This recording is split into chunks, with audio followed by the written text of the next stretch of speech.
क्षेत्र हरियाणा राज्य का एक प्रमुख जिला और उसका मुख्यालय है। यह हरियाणा की उत्तर में स्थित तथा दिल्ली से 160 किलोमीटर की दूरी पर है। यह एक महत्वपूर्ण हिंदू तीर्थ स्थल है। माना जाता है कि यहीं महाभारत का युद्ध हुआ था और भगवान श्री कृष्ण ने अर्जुन को गीता का उपदेश यहीं ज्योतिसर नामक स्थान पर दिया था।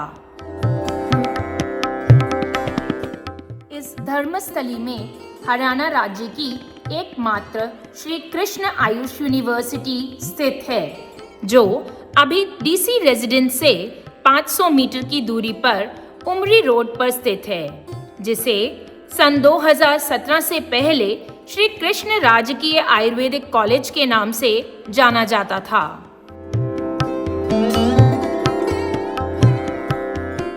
किसी भी विश्वविद्यालय को सुचारू रूप से चलाने के लिए एक दूरदर्शी कुलपति, विश्वविद्यालय के कर्मचारी और अध्यापक आवश्यक होते हैं। वैद्य करतार सिंह धीमान जी ने श्री कृष्ण आयुष विश्वविद्यालय की बागडोर 18 जुलाई 2023 में संभाली और तब से यह विश्वविद्यालय नई ऊंचाइयों के स्तरों को छू रहा है। श्री कृष्ण राजकीय आयुर्वेद महाविद्यालय का संक्षिप्त इतिहास इस प्रकार से है कि 1972 में हमारे स्वर्गीय प्रधानमंत्री श्री गुलजारी लाल नंदा जी की अध्यक्षता में एक नवजीवन संघ कुरुक्षेत्र में बना, जिन्होंने श्री कृष्ण आयुर्वेद कॉलेज की स्थापना की। और ये कॉलेज जो था नाबा हाउस, जो यहाँ से 2 किलोमीटर की दूरी पर है, उसमें ये शुरुआत इसकी हुई। और प्राइवेट समय से ही इस महाविद्यालय के प्राचार्य स्वर्गीय वैद्य प्रभाती प्रकाश शर्मा जी हुए एवं 1975 में इस महाविद्यालय को सरकार ने अपने अधीन लेकर इसे श्री कृष्ण राजकीय आयुर्वेद महाविद्यालय का दर्जा दिया। सरकारी दर्जा मिलने के बाद 3 अगस्त 1992 को Shri Krishna Ayurvedic college DC residence के पास उमरी रोड पर स्थापित हुआ और हरियाणा के मुख्यमंत्री श्री भजन लाल जी ने इस भवन का उद्घाटन किया। इसके बाद से राजकीय आयुर्वेदिक कॉलेज निरंतर उपलब्धियों को प्राप्त करते हुए अपना नाम देश प्रदेश में रोशन करता आ रहा है। यहाँ आयुर्वेद के 14 विभाग सुचारू रूप से चल रहे हैं, जैसे पंचकर्म विभाग, षष्टिशाली पिंड स्वेद, चावल, बला मूल क्वाथ और गोदुग्ध को मिलाकर पोटली बनाकर षष्टिशाली पिंड स्वेद दिया जाता है, जिससे मांसपेशियां मजबूत होकर लकवे की बीमारी में लाभ मिलता है।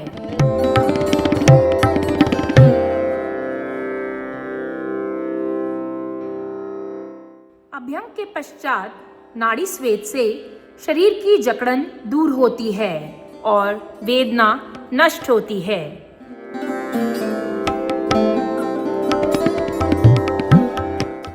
शिरोधारा, जिससे शिरोरोग, मोटर न्यूरॉन डिसऑर्डर्स में लाभ मिलता है।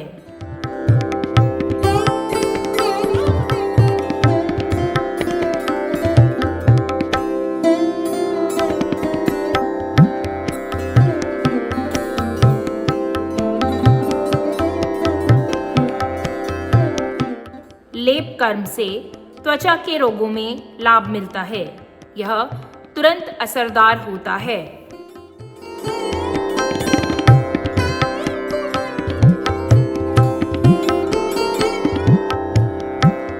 काय चिकित्सा विभाग में कास, श्वास, पीलिया, ज्वर, एनीमिया, मधुमेह, रक्तचाप, हृदरोग, depression, anxiety, paralysis, dengue, typhoid जैसे रोगों का इलाज होता है।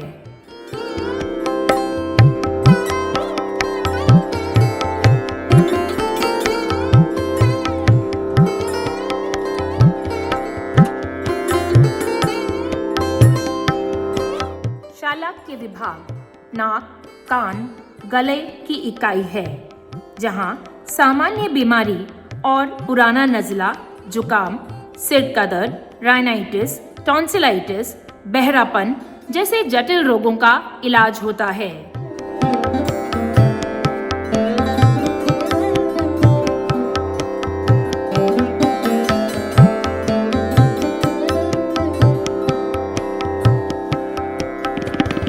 तर्पण कर्म में नेत्रों की शुष्कता, गंदलापन, आंखों के आगे अंधेरा छाना, आंखों के आगे बादल सा छाना, दृष्टि कमजोर होना, इनमें लाभ मिलता है।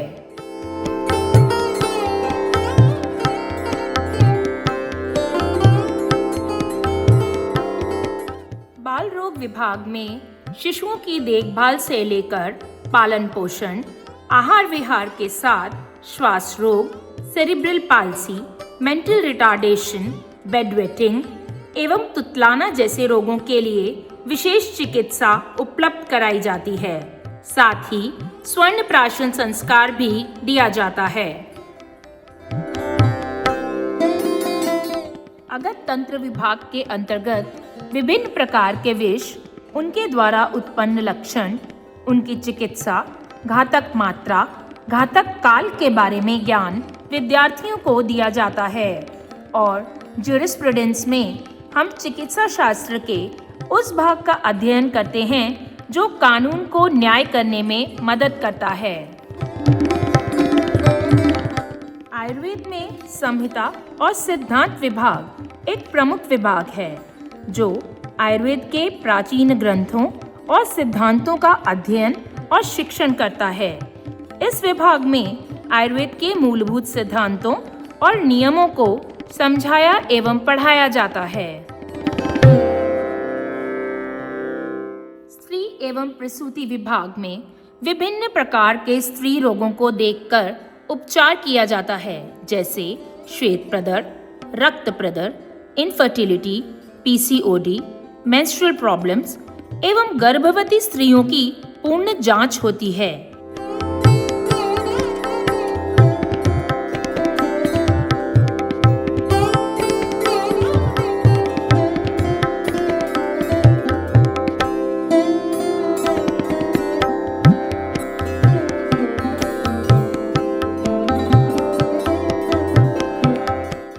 साथ ही लेबर रूम में विभिन्न कर्म किए जाते हैं, जैसे योनि प्रक्षालन एवं उत्तर बस्ती।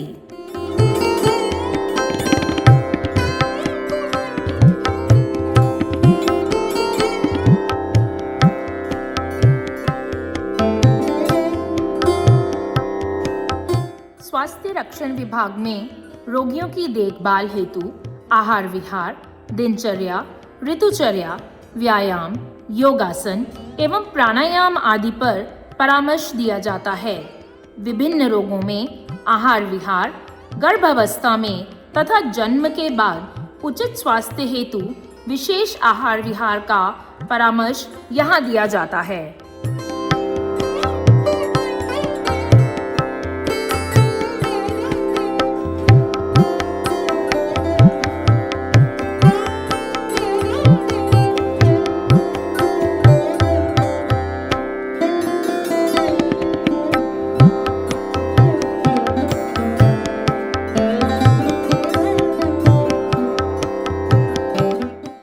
चिकित्सा विभाग में किया जाने वाला अग्निकर्म थेरेपेटिक एप्लीकेशन ऑफ हीट गर्दन का दर्द, कंधों का दर्द, कमर दर्द की पीड़ा को दूर करने के लिए एक प्रभावकारी तथा असरदार चिकित्सा है।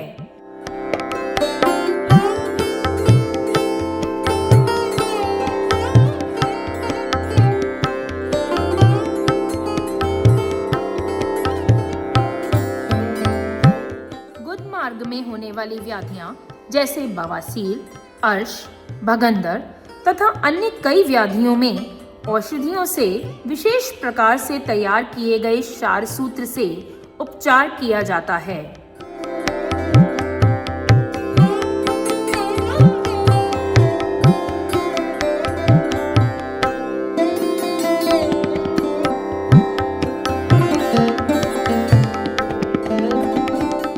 रसशास्त्र विभाग में औषधियों की पहचान, औषध निर्माण, उनके कार्य करने की क्षमता का निर्धारण, पैकिंग इत्यादि की जाती है। विद्यार्थियों को इसके लिए प्रशिक्षित भी किया जाता है। विभाग द्वारा बनाई गई औषधियों का सफल प्रयोग चिकित्सालय में अंतरंग एवं बहिरंग विभाग में किया जाता है। साथ ही विद्यार्थियों को इसके लिए प्रशिक्षित भी किया जाता है।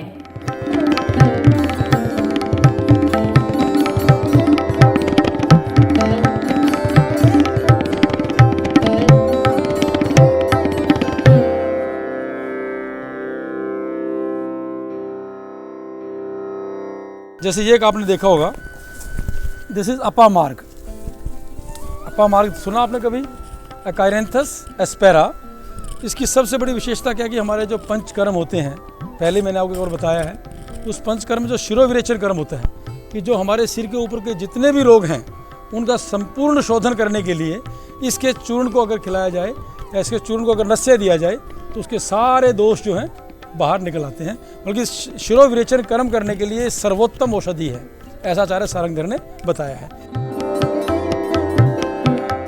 शरीर रचना विभाग में ईश्वर की सबसे सुंदर व जटिलतम रचना मानव शरीर का रचना संबंधी ज्ञान दिया जाता है, जो कि चिकित्सा कार्य हेतु अत्यंत आवश्यक है।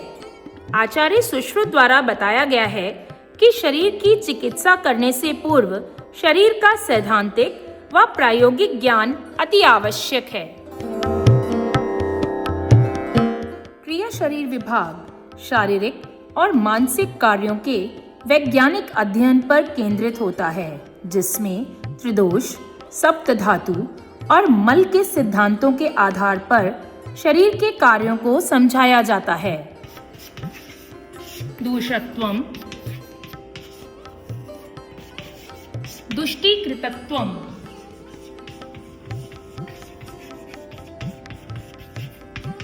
व दोषत्वम। ये विजय रक्षित जी द्वारा दी गई है परिभाषा। प्रकृति आरंभकत्व मीन्स जो प्रकृति के आरंभक हैं। हमने प्रकृति के चैप्टर में पढ़ा था शुक्र शोणित संयोगे दोष उत्कट प्रकृति जायते थे। रोग निदान विभाग चिकित्सा विज्ञान का एक महत्वपूर्ण विभाग है, जहां विभिन्न प्रकार के रोगों की पहचान और निदान किया जाता है। आज हम आपको DLC means differential leukocyte count की शेप्स इजीली आप किस तरह से आइडेंटिफाई कर सकते हो इसके बारे में बताएंगे। ये डीएलसी जो हमारे पास दो तरह की होती है, ग्रेन्युलोसाइट, एग्रेन्युलोसाइट। ग्रेन्युलोसाइट्स में ग्रेन्यूल्स, छोटे छोटे ग्रेन्यूल्स आपको नजर आएंगे और एग्रेन्युलोसाइट में ग्रेन्यूल्स नहीं नजर आएंगे। ग्रेन्युलोसाइट में कौन कौन से आते हैं हमारे? पॉलीमॉर्फ या न्यूट्रोफिल जिसको हम बोल लेंगे, ईसिनोफिल और बेसोफिल। ये ग्रेन्युलोसाइट में आएंगे। एग्रेन्युलोसाइट में मोनोसाइट्स, पॉलीमॉर्फ। श्री कृष्ण आयुष विश्वविद्यालय की संकल्पना हरियाणा सरकार ने 2017 में की और श्री कृष्ण राजकीय आयुर्वेद महाविद्यालय को अपग्रेड करके श्री कृष्ण आयुष विश्वविद्यालय का दर्जा दिया। 2017 में ही राज्य सरकार ने विधानसभा के अधिनियम के तहत इसको सरकारी स्थान दिया। श्री कृष्ण राजकीय आयुर्वेद महाविद्यालय को 2021 में इस विश्वविद्यालय का एक अभिन्न अंग बनाकर इसका विलय विश्वविद्यालय में कर दिया और विश्वविद्यालय बनने के बाद श्री कृष्ण राजकीय आयुर्वेद महाविद्यालय का नाम बदलकर आयुर्वेद अध्ययन एवं अनुसंधान संस्थान कर दिया गया, जो कि सरकार की एक अनिवार्यता थी। श्री कृष्ण आयुष विश्वविद्यालय प्रतीक है योगः कर्मसु कौशलम की, अर्थात कर्मयोग से ही कुशलता आती है। भगवत गीता के इस उदाहरण को चरितार्थ करते हुए हमारा विश्वविद्यालय पूर्ण शिष्टता, दृढ़ता एवं कुशलता से सदैव कार्यरत है। विश्वविद्यालय के अभी तक के कार्यकाल में सभी विभागों में स्नातकोत्तर एवं पीएचडी चल रही है। साथ ही मिनिस्ट्री ऑफ आयुष के विभिन्न विभागों के साथ MOU स्थापित किए गए हैं। विद्यार्थियों को e-library, computer library, smart classrooms एवं R&I लैब के माध्यम से ज्ञान अर्जित करने का अवसर प्राप्त होता है। भारत में 4 अन्य आयुर्वेद विश्वविद्यालय हैं जो कि जामनगर, जोधपुर, देहरादून और गोरखपुर में स्थित हैं। परंतु श्री कृष्ण आयुष विश्वविद्यालय आयुर्वेद के अतिरिक्त अन्य चिकित्सा पद्धतियों जैसे योग एवं नेचुरोपैथी, यूनानी, सिद्धा एवं होम्योपैथी को समाहित करके सभी चिकित्सा पद्धतियों के अध्ययन एवं अनुसंधान के लिए इसका संकल्पना की गई है, जो कि हमारे माननीय प्रधानमंत्री श्री नरेंद्र भाई मोदी का ये सपना है और उन्होंने ही इसे 2018 में इस विश्वविद्यालय का उद्घाटन किया। इसके कैंपस के लिए फतुपुर गांव, जो कि यहाँ से 6 किलोमीटर दूर है, 92 एकड़ जमीन का अधिग्रहण सरकार द्वारा किया जा चुका है एवं उसकी 4 दीवारी का कार्य पूरा हो चुका और इसकी भवनों के निर्माण की जो योजना है वो अग्रिम स्तर पर पहुंच गई है और हम अपेक्षा करते हैं कि अगले 6 महीनों में नए कैंपस के भवनों का निर्माण जो है वो शुरू हो जाएगा। इस आयुष विश्वविद्यालय में आयुर्वेद के अतिरिक्त योग एवं नेचुरोपैथी, यूनानी, सिद्धा, सुवारिपा एवं होम्योपैथी चिकित्सा पद्धतियों के अध्ययन संस्थान एवं चिकित्सा संस्थान यहाँ पर कार्य करेंगे और इन्हीं सिस्टम्स के माध्यम से लोगों की जो स्वास्थ्य सेवाएं हैं वो प्रदान की जाएंगी। और इस विश्वविद्यालय के अधीन प्रदेश सरकार के 15 महाविद्यालय, एक जिसमें से होम्योपैथी सिस्टम का भी महाविद्यालय है, संबद्ध हैं, जिनकी प्रवेश एवं परीक्षा का कार्य और डिग्री का देने का जो काम है वो इस विश्वविद्यालय के द्वारा होता है। हमारे इस आयुर्वेद अध्ययन एवं अनुसंधान संस्थान में BMS के अतिरिक्त इसमें diploma pharmacy, diploma panchakarma therapy, certificate course in panchakarma yoga, certificate course in योग के कोर्सेज भी सुचारू रूप से चल रहे हैं और 14 विभागों में, आयुर्वेद के 14 विभागों में पोस्ट ग्रेजुएट और PhD का अध्ययन भी यहाँ पर सुचारू रूप से चल रहा है।